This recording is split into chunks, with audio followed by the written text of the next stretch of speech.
नमस्कार। आप लोग सब थक गए होंगे।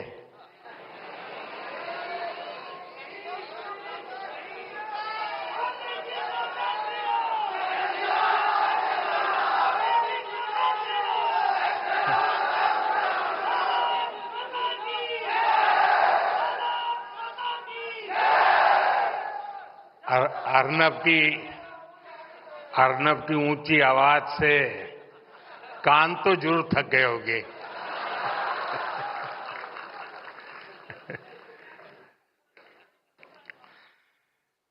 बैठिए अर्नब।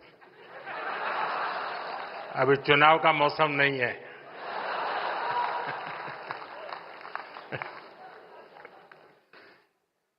सबसे पहले तो मैं रिपब्लिक टीवी को उसके इस अभिनव प्रयोग के लिए बहुत बधाई देता हूं।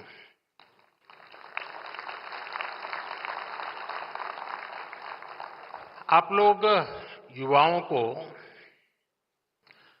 ग्रासरूट लेवल पर इन्वॉल्व करके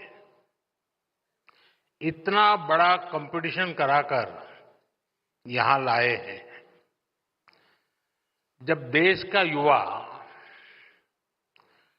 नेशनल डिस्कोर्स में इन्वॉल्व होता है तो विचारों में नवीनता आती है। वो पूरे वातावरण में एक नई ऊर्जा भर देता है और यही ऊर्जा इस समय हम यहां महसूस भी कर रहे हैं।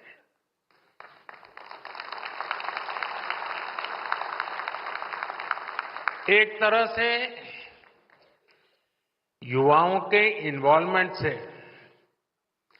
हम हर बंधन को तोड़ पाते हैं, सीमाओं के परे जा पाते हैं। फिर भी कोई भी लक्ष्य ऐसा नहीं रहता जिसे पाया न जा सके। कोई मंजिल ऐसी नहीं रहती जिस तक पहुंचा न जा सके। रिपब्लिक टीवी ने इस समिट के लिए एक नए कंसेप्ट पर काम किया है। मैं इस समिट की सफलता के लिए आप सभी को बहुत बहुत बधाई देता हूं, आपका अभिनंदन करता हूं। अच्छा, मेरा भी इसमें थोड़ा स्वार्थ है।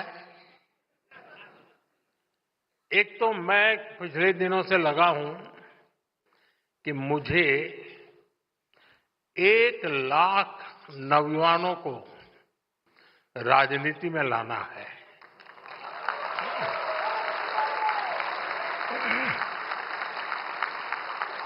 और वो 1,00,000 ऐसे जो उनकी फैमिली में फर्स्ट टाइमर हो।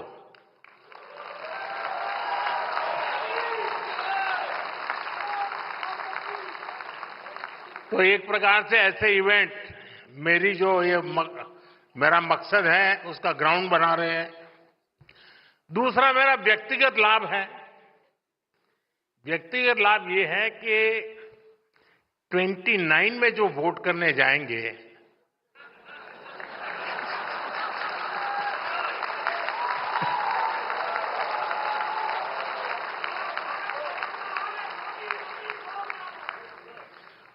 उनको पता ही नहीं है कि 2014 के पहले अखबारों की हेडलाइन क्या हुआ करती थी। उसे पता नहीं है 10-10, 12-12 लाख करोड़ के घोटाले होते थे। उसे पता नहीं है। और वो जब 29 में वोट करने जाएगा तो उसके सामने कंपैरिजन के लिए कुछ नहीं होगा।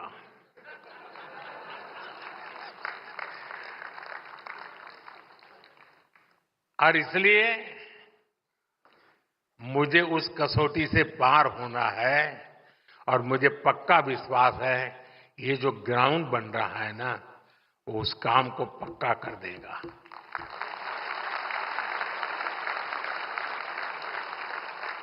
साथियों, आज पूरी दुनिया कह रही है कि ये भारत की सदी है। क्या आपने नहीं सुना है?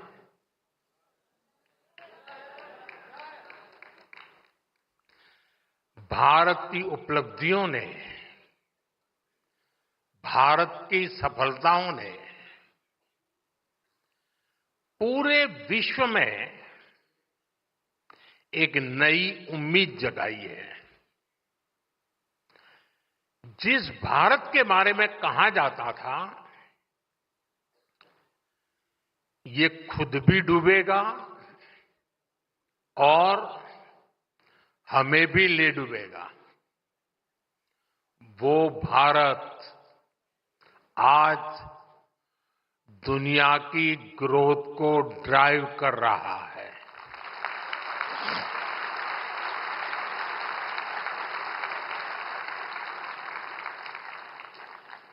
मैं भारत के फ्यूचर की दिशा क्या है ये हमें आज के हमारे काम और सिद्धियों से पता चलता है। आजादी के 65 साल बाद भी भारत दुनिया की 11वें नंबर की इकोनॉमी था। बीते दशक में हम दुनिया की 5वें नंबर की इकोनॉमी बने और अब उतनी ही तेजी से दुनिया की तीसरी सबसे बड़ी अर्थव्यवस्था बनने जा रहे हैं। साथियों, मैं आपको 18 साल पहले की भी याद दिलाता हूं। ये 18 साल का खास कारण है क्योंकि जो लोग 18 साल की उम्र के हुए हैं, जो पहली बार वोटर बन रहे हैं, उनको 18 साल के पहले का पता नहीं है, इसलिए मैंने वो आंकड़ा लिया है। 18 साल पहले यानी 2007 में भारत की annual GDP 1 lakh crore dollar तक पहुंची थी। यानी आसान शब्दों में कहें तो ये वो समय था जब एक साल में भारत में 1 लाख करोड़ डॉलर की इकोनॉमिक एक्टिविटी होती थी। अब आज देखिए क्या हो रहा है। अब एक क्वार्टर में ही लगभग 1 लाख करोड़ डॉलर की इकोनॉमी एक्टिविटी हो रही है। इसका क्या मतलब हुआ? 18 साल पहले के भारत में साल भर में जितनी इकोनॉमिक एक्टिविटी हो रही थी उतनी अब सिर्फ 3 महीने में होने लगी है। ये दिखाता है कि आज का भारत कितनी तेजी से आगे बढ़ रहा है। मैं आपको कुछ उदाहरण दूंगा जो दिखाते हैं कि बीते एक दशक में कैसे बड़े बदलाव भी आए और नतीजे भी आए। बीते 10 सालों में हम 25 करोड़ लोगों को गरीबी से बाहर निकालने में सफल हुए हैं।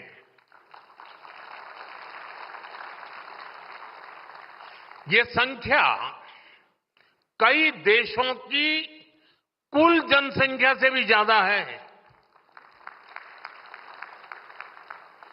आप वो दौर भी याद करिए जब सरकार खुद स्वीकार करती थी, प्रधानमंत्री खुद कहते थे कि 1 रुपया भेजते थे तो 15 पैसा गरीब तक पहुंचता था। वो 85 पैसा कौन पंजा खा जाता था।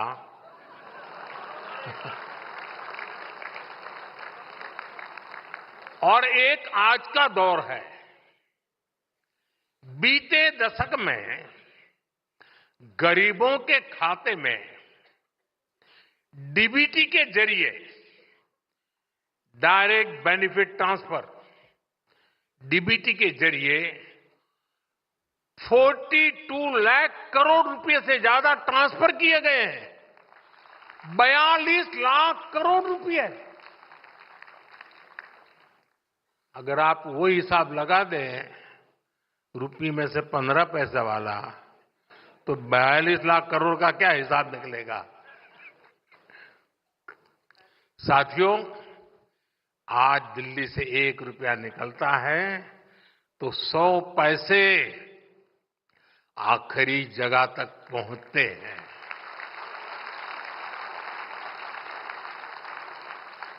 साथियों, 10 साल पहले सोलर एनर्जी के मामले में भारत दुनिया में कहीं गिनती नहीं होती थी, लेकिन आज भारत सोलर एनर्जी कैपेसिटी के मामले में दुनिया के टॉप 5 कंट्रीज में से हैं। हमने सोलर एनर्जी कैपेसिटी को 30 गुना बढ़ाया है। सोलर मॉड्यूल मैन्युफैक्चरिंग में भी 30 गुना वृद्धि हुई है। 10 साल पहले तो हम होली की पिचकारी भी, बच्चों के खिलौने भी विदेशों से मंगाते थे। आज हमारे टॉयज एक्सपोर्ट्स 3 गुना हो चुके हैं। 10 साल पहले तक हम अपनी सेना के लिए राइफल तक विदेशों से इंपोर्ट करते थे और बीते 10 वर्षों में हमारा डिफेंस एक्सपोर्ट 20 गुना बढ़ गया है। साथियों, इन 10 वर्षों में हम दुनिया के दूसरे सबसे बड़े स्टील प्रोड्यूसर हैं, दुनिया के दूसरे सबसे बड़े मोबाइल फोन मैन्युफैक्चरर है और दुनिया का तीसरा सबसे बड़ा स्टार्टअप इकोसिस्टम बने हैं। इन्हीं 10 सालों में हमने इंफ्रास्ट्रक्चर पर अपने कैपिटल एक्सपेंडिचर को 5 गुना बढ़ाया है। देश में एयरपोर्ट की संख्या 2 गुनी हो गई है। इन 10 सालों में ही देश में ऑपरेशनल एम्स की संख्या 3 गुना हो गई है और इन्हीं 10 सालों में मेडिकल कॉलेजों और मेडिकल सीट्स की संख्या भी करीब करीब 2 गुनी हो गई है। साथियों, आज के भारत का मिजाज कुछ और ही है। आज का भारत बड़ा सोचता है, बड़े टारगेट तय करता है और आज का भारत बड़े नतीजे ला करके दिखाता है। और ये इसलिए हो रहा है क्योंकि देश की सोच बदल गई है। भारत बड़ी एस्पिरेशन के साथ आगे बढ़ रहा है। पहले हमारी सोच ये बन गई थी, चलता है, होता है, अरे चलने दो यार, जो करेगा करेगा, अपन अपना चला लो। पहले सोच कितनी छोटी हो गई थी। मैं इसका एक उदाहरण देता हूं। एक समय था, अगर कहीं सूखा हो जाए, सूखाग्रस्त इलाका हो, तो लोग, उस समय कांग्रेस का शासन हुआ करता था, तो मेमोरेंडम देते थे गांव के लोग और क्या मांग करते थे कि साहब अकाल होता रहता है, तो इस समय अकाल के राहत के काम, रिलीफ के वर्क शुरू हो जाए, गड्ढे खोदेंगे, मिट्टी उठाएंगे, दूसरे गड्ढे में भर देंगे। यही मांग किया करते थे लोग। कोई कहता था, क्या मांग करता था कि साहब मेरे इलाके में एक हैंडपंप लगवा दो ना, पानी के लिए हैंडपंप की मांग करते थे। कभी कभी सांसद क्या मांग करते थे, गैस सिलेंडर इसको जरा दे लीजिए ना। सांसद ये काम करते थे, उनको 25 कूपन मिला करती थी और उस 25 कूपन को पार्लियामेंट का मेंबर अपने पूरे क्षेत्र में गैस सिलेंडर के लिए ऑब्लाइज करने के लिए उपयोग करता था। एक साल में एक एमपी 25 सिलेंडर, और ये सारा 2014 तक था। एमपी क्या मांग करते थे, साहब ये जो ट्रेन जा रही है ना, मेरे इलाके में एक स्टॉपेज दे देना। स्टॉपेज की मांग हो रही थी। ये सारी बातें मैं 2014 के पहले की कर रहा हूं, बहुत पुरानी नहीं कर रहा हूं। कांग्रेस ने देश के लोगों की एस्पिरेशंस को कुचल दिया था।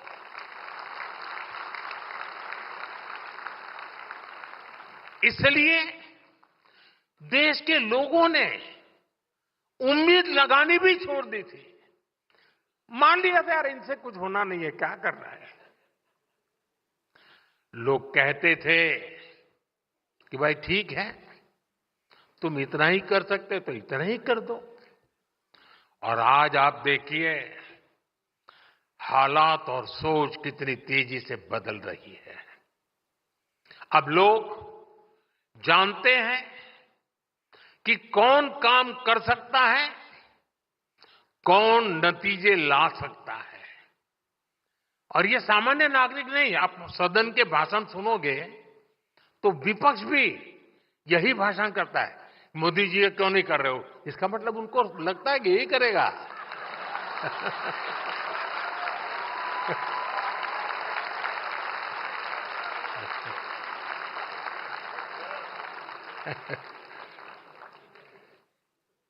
साथियों, आज जो एस्पिरेशंस हैं उसका प्रतिबिंब उनकी बातों में झलकता है। कहने का तरीका बदल गया। अब लोगों की डिमांड क्या आती है, लोग पहले स्टॉपेज मांगते थे, अब आकर के कहते जी मेरे यहां भी तो एक वंदे भारत शुरू कर दो।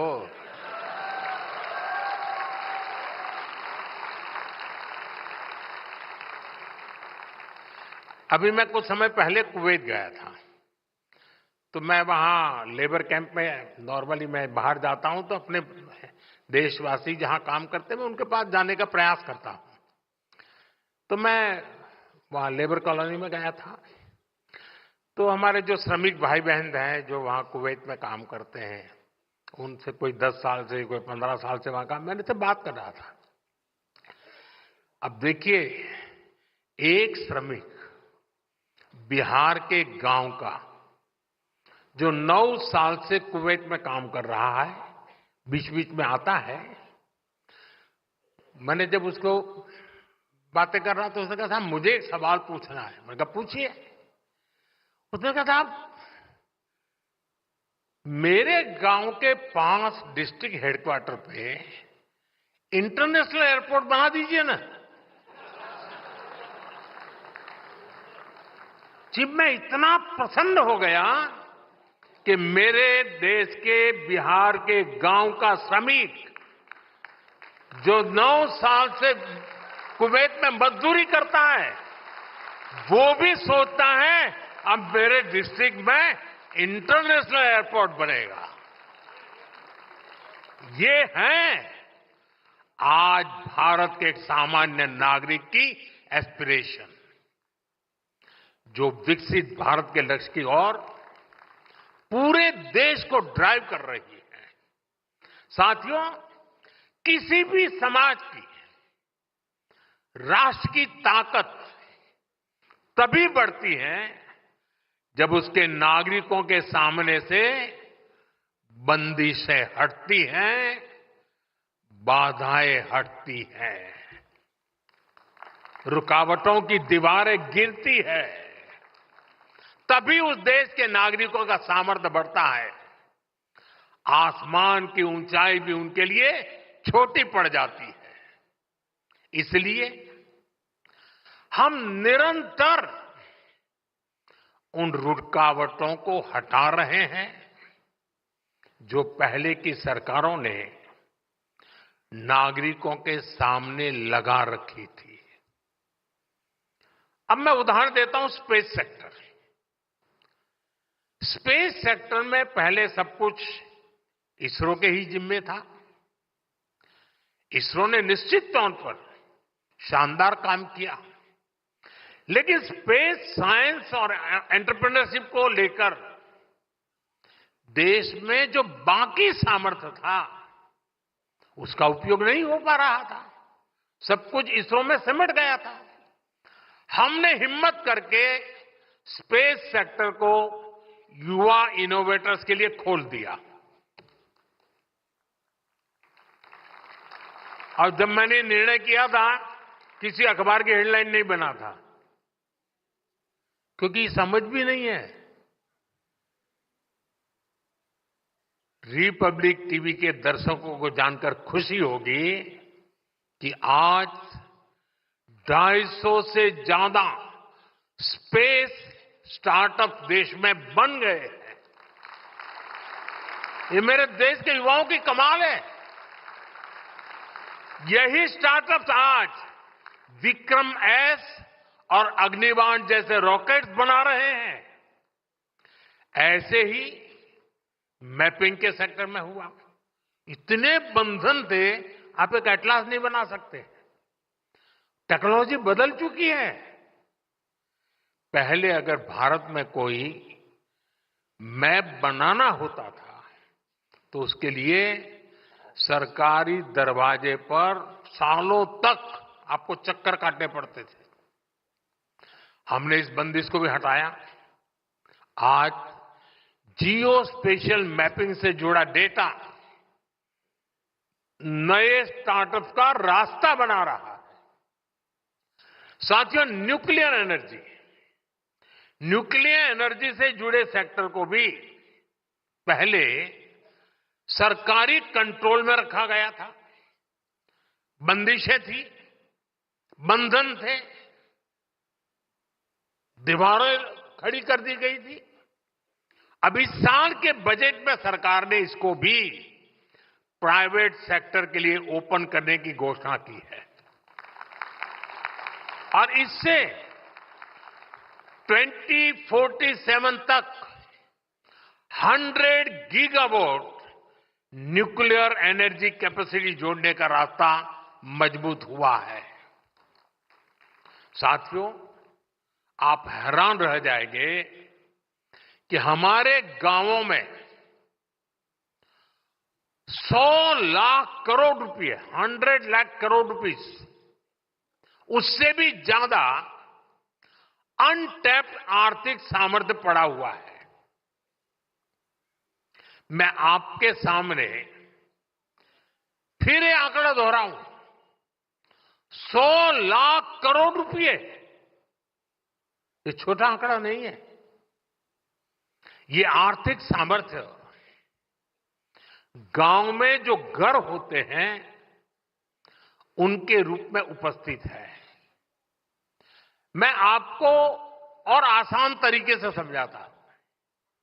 अब जैसे यहां दिल्ली जैसे शहर में आपके घर 50 लाख के, 1 करोड़, 2 करोड़ के होते हैं। आपकी प्रॉपर्टी की वैल्यू पर आपको बैंक लोन भी मिल जाती है। अगर आपका दिल्ली में घर है तो आप बैंक से करोड़ों रुपए के लोन ले सकते हैं। अब सवाल यह है कि घर दिल्ली में ही थोड़े, गांव में भी तो घर है, वहां भी तो घरों का मालिक है। वहां ऐसा क्यों नहीं होता? गांवों में घरों पर लोन इसलिए नहीं मिलता क्योंकि भारत में गांव के घरों के लीगल डॉक्यूमेंट्स नहीं होते थे, प्रॉपर मैपिंग ही नहीं हो पाई थी। इसलिए गांव की इस ताकत का उचित लाभ देश को, देशवासियों को नहीं मिल पाया। और ये सिर्फ भारत की समस्या है ऐसा नहीं है। दुनिया के बड़े बड़े देशों में लोगों के पास प्रॉपर्टी के राइट्स नहीं है। बड़ी बड़ी अंतर्राष्ट्रीय संस्थाएं कहती हैं कि जो देश अपने यहां लोगों को प्रॉपर्टी राइट देता है, वहां की जीडीपी में उछाल आ जाता है। साथियों, भारत में गांव के घरों के प्रॉपर्टी राइट देने के लिए हमने एक स्वामित्व स्कीम शुरू की। इसके लिए हम गांव-गांव में ड्रोन से सर्वे करा रहे हैं। गांव के एक-एक घर की मैपिंग करा रहे हैं। आज देश भर में गांव के घरों के प्रॉपर्टी कार्ड लोगों को दिए जा रहे हैं। 2 करोड़ से अधिक प्रॉपर्टी कार्ड सरकार ने बांटे हैं और ये काम लगातार चल रहा है। प्रॉपर्टी कार्ड न होने के कारण पहले गांवों में बहुत सारे विवाद भी होते थे। लोगों को अदालतों के चक्कर लगाने पड़ते थे। ये सब भी अब खत्म हुआ है। इन प्रॉपर्टी कार्ड पर अब गांव के लोगों को बैंकों से लोन मिल रहे हैं। इससे गांव के लोग अपना व्यवसाय शुरू कर रहे हैं, स्वरोजगार कर रहे हैं। अभी मैं एक दिन ये स्वामित्व योजना के तहत वीडियो कॉन्फ्रेंस पर उसके लाभार्थियों से बात कर रहा था। मुझे राजस्थान की एक बहन मिली। उसने कहा कि मेरा प्रॉपर्टी कार्ड मिलने के बाद मैंने 9 लाख रुपए की लोन ली गांव में, और मैंने बिजनेस शुरू किया और मैं आधी लोन वापस कर चुकी हूं और अब मुझे पूरी लोन वापस करने में समय नहीं लगेगा और मुझे अधिक लोन की संभावना बन गई है। कितना कॉन्फिडेंस लेवल है। साथियों, ये जितने भी उदाहरण मैंने दिए हैं, इनका सबसे बड़ा बेनिफिशियरी मेरे देश का नौजवान है। वो यूथ जो विकसित भारत का सबसे बड़ा स्टेक होल्डर है, जो यूथ आज के भारत का एक्स फैक्टर है। इस एक्स का अर्थ है एक्सपेरिमेंटेशन, एक्सेलेंस और एक्सपांशन। एक्सपेरिमेंटेशन यानी हमारे युवाओं ने पुराने तौर तरीकों से आगे बढ़कर नए रास्ते बनाए हैं। एक्सेलेंस यानी नौजवानों ने ग्लोबल बेंचमार्क सेट किए हैं। और एक्सपांशन यानी इनोवेशन को हमारे युवाओं ने 140 करोड़ देशवासियों के लिए स्केल अप किया है।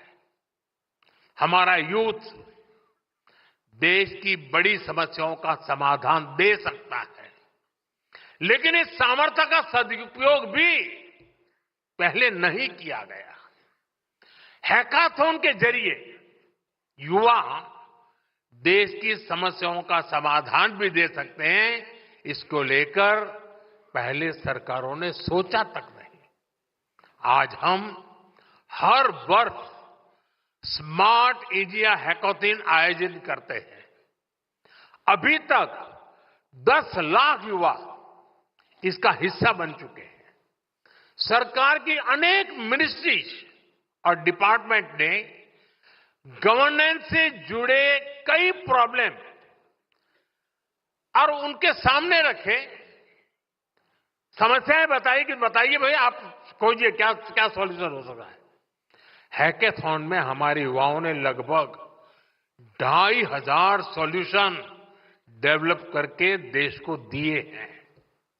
मुझे खुशी है कि आपने भी हैकाथॉन के इस कल्चर को आगे बढ़ाया है और जिन नौजवानों ने विजय प्राप्त की है, मैं उन नौजवानों को बधाई देता हूं और मुझे खुशी है कि मुझे उन नौजवानों से मिलने का मौका मिला। साथियों, बीते 10 वर्षों में देश ने एक न्यू एज गवर्नेंस को फील किया है। बीते दशक में हमने इंपैक्ट लेस एडमिनिस्ट्रेशन को इंपैक्टफुल गवर्नेंस में बदला है। आप जब फील्ड में जाते हैं तो अक्सर लोग कहते हैं कि हमें फला सरकारी स्कीम का बेनिफिट पहली बार मिला। ऐसा नहीं है कि वो सरकारी स्कीम पहले नहीं थी, स्कीम्स पहले भी थी, लेकिन इस लेवल की लास्ट माइल डिलीवरी पहली बार सुनिश्चित हो रही है।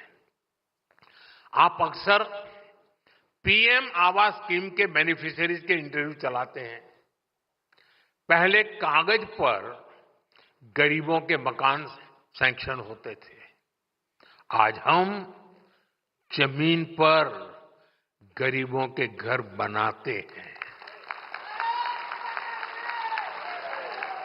पहले मकान बनाने की पूरी प्रक्रिया गवर्नमेंट ड्रिवन होती थी। कैसा मकान बनेगा, कौन सा सामान लगेगा, ये सरकार ही तय करती थी। हमने इसको ओनर ड्रिवन बनाया। सरकार लाभार्थी के अकाउंट में पैसा डालती है, बाकी कैसा घर बनेगा ये लाभार्थी खुद डिसाइड करता है।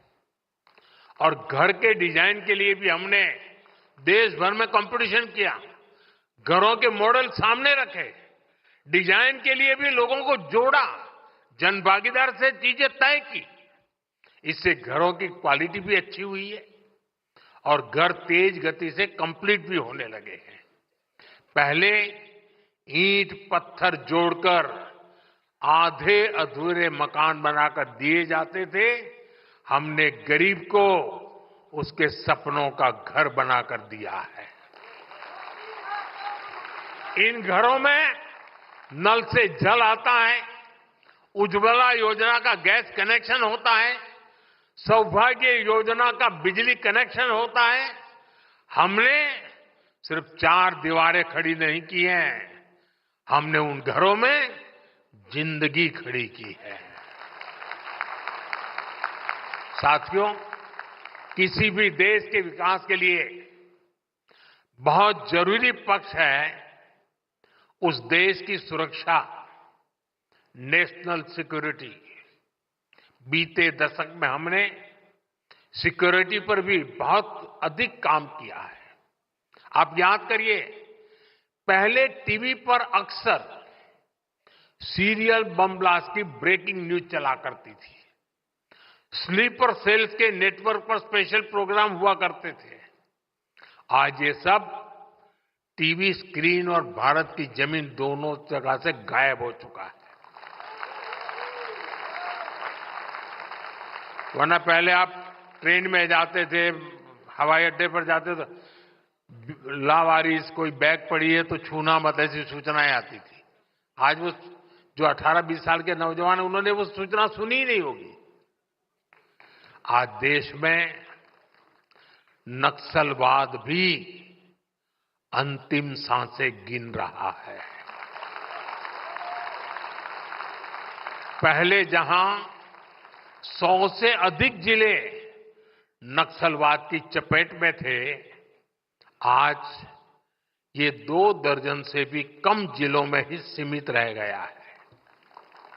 ये तभी संभव हुआ जब हमने नेशन फर्स्ट की भावना से काम किया। हमने इन क्षेत्रों में गवर्नेंस को ग्रासरूट लेवल तक पहुंचाया। देखते ही देखते इन जिलों में हजारों किलोमीटर लंबी सड़कें बनी, स्कूल अस्पताल बने, 4G मोबाइल नेटवर्क पहुंचा और परिणाम आज देश देख रहा है। साथियों, सरकार के निर्णायक फैसलों से आज नक्सलवाद जंगल से तो साफ हो रहा है, लेकिन अब वो अर्बन सेंटर्स में पैर पसार रहा है। अर्बन नक्सलियों ने अपना जाल इतनी तेजी से फैलाया है कि जो राजनीतिक दल अर्बन नक्सल के विरोधी थे, जिनकी विचारधारा कभी गांधी जी से प्रेरित थी, जो भारत की जड़ों से जुड़ी थी, ऐसे राजनीतिक दलों में आज अर्बन नक्सल पैठ जमा चुके हैं। आज वहां अर्बन नक्सलियों की आवाज उनकी ही भाषा सुनाई देती है। इसी से हम समझ सकते हैं कि इनकी जड़ें कितनी गहरी हैं। हमें याद रखना है कि अर्बन नक्सली भारत के विकास और हमारी विरासत, इन दोनों के घोर विरोधी हैं। वैसे अर्नब ने भी अर्बन नक्सलियों को एक्सपोज करने का जिम्मा उठाया हुआ है। विकसित भारत के लिए विकास भी जरूरी है और विरासत को मजबूत करना भी आवश्यक है। और इसलिए हमें अर्बन नक्सलियों से सावधान रहना है। साथियों, आज का भारत हर चुनौती से टकराते हुए नई ऊंचाइयों को छू रहा है। मुझे भरोसा है कि रिपब्लिक टीवी नेटवर्क के आप सभी लोग हमेशा नेशन फर्स्ट के भाव से पत्रकारिता को नया आयाम देते रहेंगे। आप विकसित भारत के एस्पिरेशन को अपनी पत्रकारिता से कैटलिस्ट करते रहे। इसी विश्वास के साथ आप सभी का बहुत बहुत आभार, बहुत बहुत शुभकामनाएं। धन्यवाद।